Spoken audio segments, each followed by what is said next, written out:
Hello. Hi. Welcome to the crew room. Thank you so much for having me. You are so welcome. Thank you so much.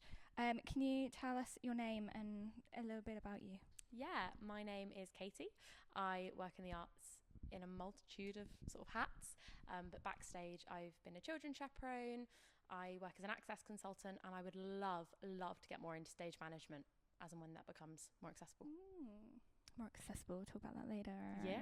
First one is parish notices. Not everyone calls it parish notices. I've only overheard it in one theatre before. Yeah, I don't think I've called it that before. I don't think I have like a name for it. It's just like the whiteboard in the green room. Yeah, it's like call sheet. Great. Yeah, there's nothing. So can you recall a time when the call sheet was absolute havoc and you had to make it up as you go along? When you're working with children backstage, obviously you have to be in certain ratios, and they are really strict on the kind of ratios that you're in. And the staff rota and the kids rota are done completely separately. Oh. So having the right amount of chaperones on for the right amount of kids is always a little bit of a challenge when your shift patterns don't quite line up, but you've just got to make it work. So yeah, I mean, there's been times where we've stayed and came earlier than we should have done and whatnot, but thankfully I've never been in charge of making the call sheet. So yeah, no, I don't think I've ever... Making call sheets are a nightmare. No, I can imagine. Now I do love an Excel spreadsheet. I do love an Excel spreadsheet. And in stage management, when I finally get there, I will be all over that, and my call sheets will have like colour coordinations and stickers and little logos, designs in the corner and everything. A stage manager loves that. Stationery for a stage manager. Oh my God. It's going to be me. Coordinated and everything matches. Yeah, and everything's got like everyone's name on it, and like if anyone's told me that they need to go early or be on the rota, not left off the rota, and then that person panics and goes, do you know that I'm not going to be in, or do you think I'm still going to be there? Yeah, that's happened multiple times. No. Like, you know, manager's been like, yeah, not a problem, head off when you need to, and then I get my rota through and it's like, you're scheduled to be here until whenever. I'm like, can I just like quadruple check, you know, that that's not true? And I will be long gone. I will not be here. Yeah, my leave request is not a request. I'm telling I ain't got to be here. Just letting you know. I'm just letting you know, babes. That flight is booked. It is indeed. That's correct. Yeah. Next is a little game. Okay. And it's called Encore or Exit, and it's basically smash or pass. Okay, cute. Encore or exit. So, costume change in 5 seconds. Smash or pass? I'm going to say encore, only because they are, I feel like once you've achieved them, you feel like you can do anything. You're literally God. Yeah, I've done both. I've done like facilitating said costume change and also being the person with that costume change. And honestly, I just feel like when you're in a show for such a long time, obviously it's still exciting. Obviously you come in every day and you go, oh my gosh, I love my job. Yeah. But we're coming up, like, especially now, we're coming up to panto season. You can be doing 3 shows in a day. It can get quite a lot, bugs and everything going around. I feel like things like 5-second costume changes just add a little bit of like, wake up, pizzazz. Do you know what I mean? At those like 10 a.m. Thursday shows, I feel like when you have a 5-second costume change, you're like, it's ride or die. Like, you've just got to wake up and do it. Do you know what I mean? Yeah. So yeah, do you know what? I wasn't expecting encore. that. No, me neither, but here we are. Okay. Opening night adrenaline. Oh my gosh. Okay, so obviously I enjoy this. I'd probably say encore because there's nothing like it. Do you know what I mean? And that feeling once you're done. Yeah. Like first night bows. First night. In the wings, like when you're watching them, and I just feel like you've seen the rehearsal process and tech. However that's gone, but I feel like it typically goes a certain direction. Like when you've seen like 57 million hours. Yeah, once you see what everyone's gone through, and then like it happens and you're like, oh, that's why we did it. Do you know what I mean? Yeah, no, I think you hear like the audience clap and like the standing ovations, especially for first night. First night you always get, you don't always, but most of the time you get a standing O, and it's just like, everybody just looks so pretty. Like when you then go on to have like press and gala and like everyone becomes like a proper like unit. I think it's nice. Now I don't love the come down from adrenaline.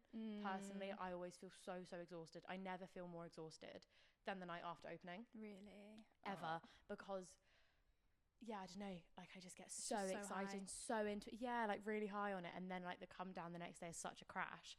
So that would be like my only thing, but I don't think I'd change it. Yeah. No. I love it. I love an opening night. Places or call to stage for Katie, but you're still in the bathroom.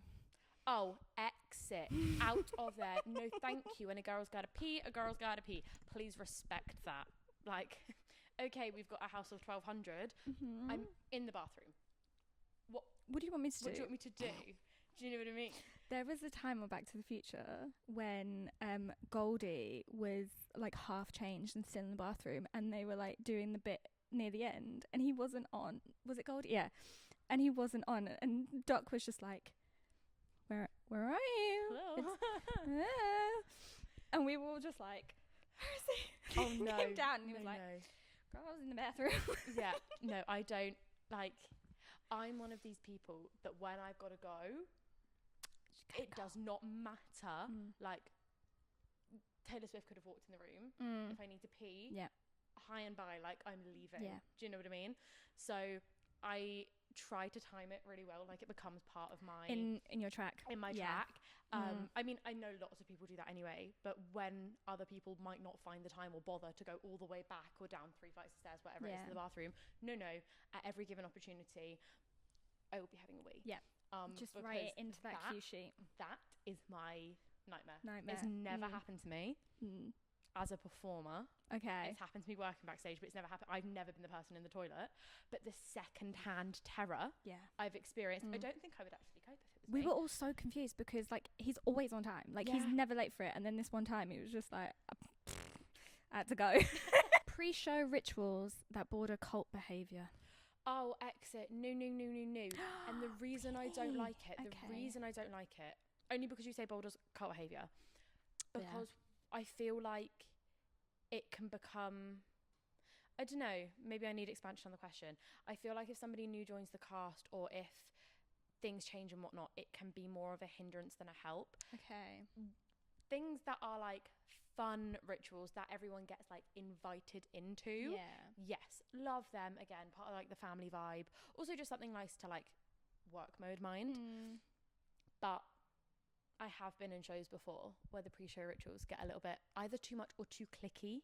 Like it's like, no, this is our thing. Like this is what we do. Nice. Do you know what I mean? Okay. It's like I didn't want to be part of it anyway. Did you ever watch Dance Mums?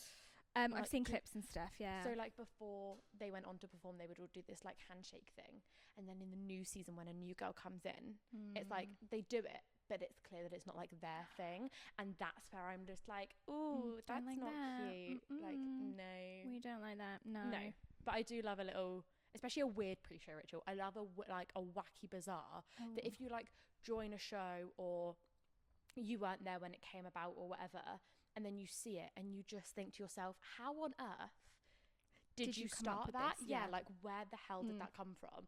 I love things like that, like as bizarre as they come. Absolutely. I can't think of any now. The only one I can think of is when I was on Frozen, one of the swings, I think, his thing was whatever character he was doing, he'd have a different perfume. Oh my gosh. Yeah. So, I've done that. Have you? Does Yes. it work? Yes. Oh my gosh. And it actually does, because when you ever smell that again, or like I did a show one year, I don't know what it was, 2022, 2023 maybe, and then didn't look at the show, the material, whatever, for like 18 months. Then Latitude wanted us to perform at the festival last summer. Oh. And I was like, oh my God, I've got to remember the material from however long ago. Yeah, And it was only a years short ago. run, whatever. I hadn't been doing the show for like 9 months, so it was ingrained in my like brain. And I used the same perfume when I went to Latitude. When I tell you, flooding back. Really? No, really. I love it's the same that. as when they say like chew a certain flavour of gum when you're like rehearsing a script or like learning your cues for something, and then chew that gum while you're calling the show. It's and you'll like, remember it. That's amazing. it's really. Also, do you know who Dr. Ali is? It Dr. Ali Lukes is on Twitter. Oh, I don't think so. She wrote a like PhD like thesis about smells and Send it stuff. away. Yeah. And honestly, she's like blown up over it. But you saying that has just reminded me of her, and it's like, girl, Yeah. she's so famous. Certain costumes have certain smells. Yeah, when I'm like given a new script or like writing up new cue notes, whatever. Yeah, like certain flavors of like food, or even like tea. Like I have a certain tea for each show, especially like again Panto season. You live on tea. It's like, right, this is my flavor for this one, and then every day when you're right, yep, I remember when I was doing that. I don't know, that's brilliant, how it works, but it does. I've got to try some of that because I don't remember anything. Moving on, we have the show report. Show report is anything that has gone wrong massively, and so this is mainly like memorable show stops. Quite a few, so actually. One of them, I was working in like a regional theatre, so it wasn't a huge venue, but it was quite a popular one. We sold out most nights, and we had our relax performance. So we had a lot of disabled people in, a lot of people with specialised education needs, learning disabled groups from the local community in, and it was lovely. Like, you know, when you just backstage, you can feel how warm the audience is, and you just go, oh, it's going to be such a good night. And it was absolutely pelting it down. It must have been about end of November, maybe beginning of December. Like, it was bleak and it was dreary, and it was a 7:30 show, whatever. Inside it was gorgeous and lovely. And about halfway through Act 1, the fire alarm went off. Oh my God. And it wasn't a drill, and we had to evacuate. Oh my God. The whole auditorium. It wasn't a real fire. I don't actually remember what had set it off. Deodorant in the dressing rooms, or something silly like that. But a whole audience full of people who require a little bit more assistance in an evacuation when it was like storming outside. Oh my God. And like all the ensemble were in like their lajukas and their jazz shoes out in the pouring rain, and I was just like, excellent, oh dear, excellent. And because it was a relaxed performance, we'd done like a whole pre-show announcement about how there wasn't going to be flashing lights and loud noises, and then the fire alarm goes off, and both of those things happen at the same time and go on relentlessly for such an, oh my gosh, like it was pretty difficult to navigate. But when we came back in, we then basically redid the like welcome speech that we do at the start of a relaxed performance. We sort of reintroduced everyone and got everyone resettled, and I don't know, it felt like quite a feat, I think, to pull off. And then we got everyone settled back in. Rest of the show was absolutely fine, and we sort of cracked on with it, but it was about 40 minutes. Oh my God. And obviously everyone was like soaked, and once we got the audience back in, we had to give like cast and creatives and whatnot like 10 minutes to like settle themselves and get in the hot box. And just things like some of the costumes had to like be Dry like out, some of the costumes were like, it was like old villagey, so some of them were like felt kind of material, so they were like scratching, and like the costume department were like, I'm gonna have that before you go anywhere with it again, please. I'm just gonna be over here with the hairdryer. I will see you again in 5 minutes. Oh my God. Do you know what I mean? It was just things, and some people were like, I've got to wee now because it would normally be the interval, and this is where, so please don't start. And mics were on and had to be, you have to be calm and collected in a theatre anyway. You can't panic anyone, but especially with that audience when that like sensory overwhelm is going to take hold, because it's quite a lot. I think it was definitely a balancing act. But gosh. Wow, we did it. Yay. And the fact that you continued as well was really good. Oh yeah, no, we had only got, like I say, about halfway through Act 1. I'm not sure if we were a little bit further into the show, if we would have maybe like cut some bits, especially to get them like finished on time. A lot of them were part of like groups that had come on coaches and things, so you don't want to, and it's regional venues, so public transport doesn't run like as late as the tube in London and stuff. But yeah, we managed it. So good. Well done. That was, I think, maybe my most memorable. I've had quite a few, but I think that one was as exciting as they come. Next is 5-minute call. Okay. So 5 people, places or things that you're happy for, grateful for, anything you'd like to talk about, shout out. 5 people, places or things. Hey. And you don't need to thank your mum or the academy. Do you know what I mean? First, I'd like to thank my mother. I wouldn't be here without her. Yeah. Does it have to be theatre related? As in we're talking theatre related? Yeah, but people, places, things. Maybe not. What are you thinking of? Who knows? I'm happy for that protein bar during the interval. Theatres that are pioneering like local work just in general. We're sat in Stratford right now, and I think that's a really good example. You've got like Sadler's East, you've got Stratford East, both like just any theatres in general doing a lot of work for people that aren't based in central London. I think, to be fair, is how I'm going to say it, whether that's Southampton, Newcastle, Nottingham Playhouse do loads of amazing stuff. So yeah, I think that group is going to be number one. Wow. Theatres like championing local work. My friend Kate Stanforth. Okay. So she's a dancer. She works a lot in like dance theatre and whatnot, and we're great friends now.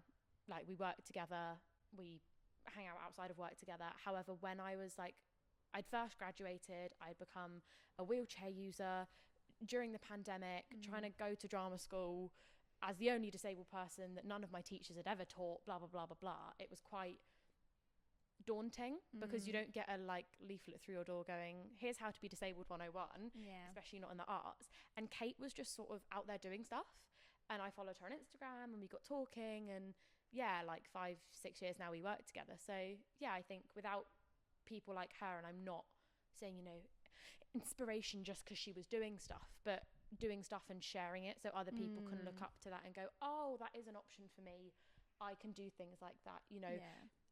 Women of colour in theatre are doing it right now for the younger generations, because even 10 years ago it just wasn't like the norm to see.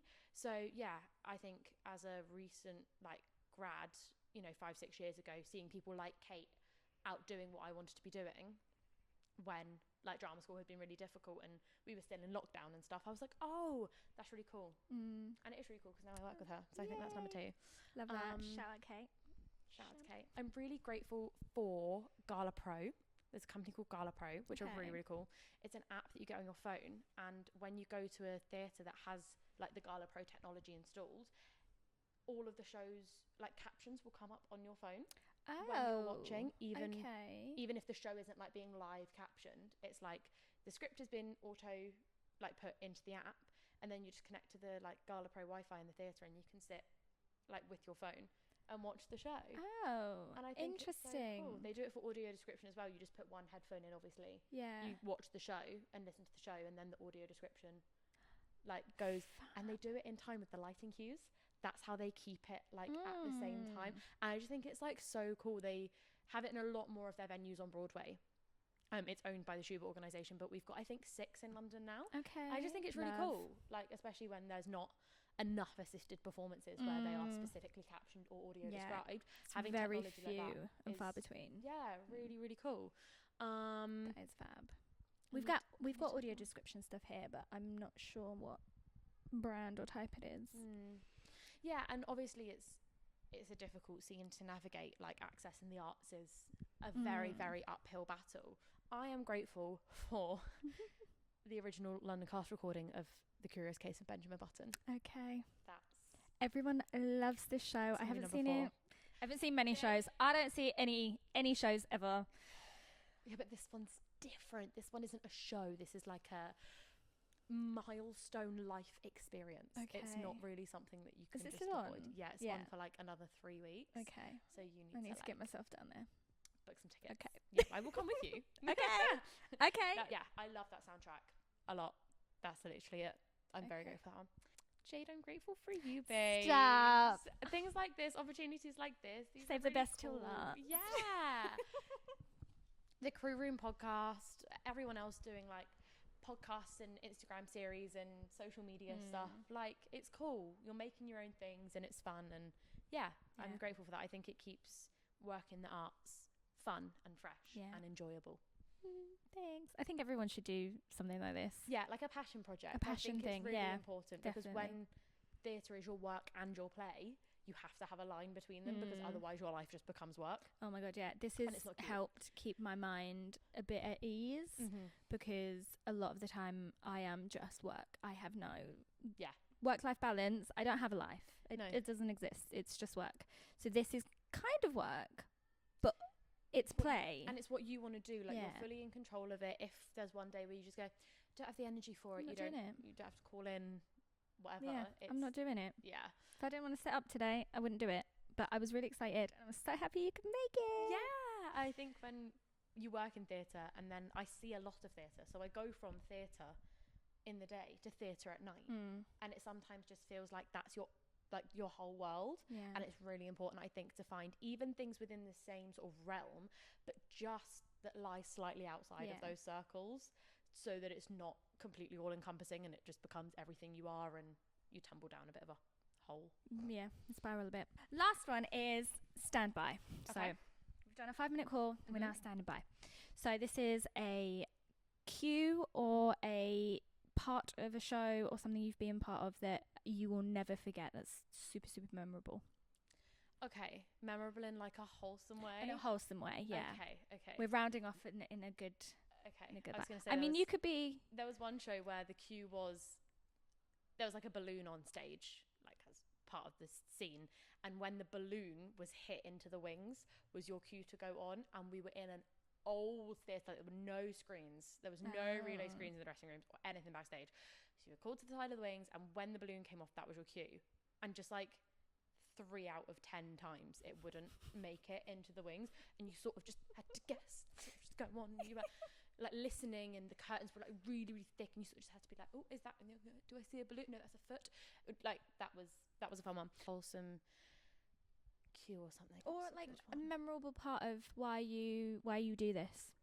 Oh, okay. Well, that one's much easier. I was in interactive theatre and education show, and we toured round 20 odd really specialist schools around the UK for students with like really complex medical needs, sort of 2-to-1 support from staff, and we performed this show about transitioning between school and like further education or adult life, whatever that might be. I'm autistic, and I played an autistic character, and there was one girl in the audience one day, and she is predominantly nonverbal, so she doesn't communicate sort of in spoken English.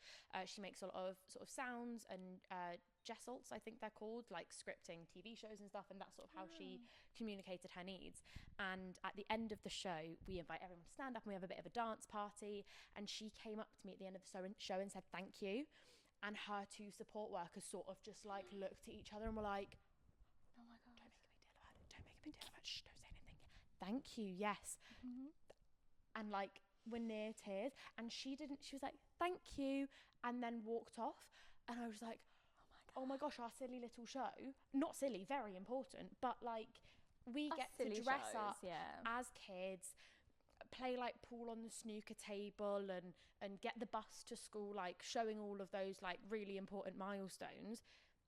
And then something like that happens. And I've worked a lot in sort of disability-led theatre, and there have been quite a few of those moments.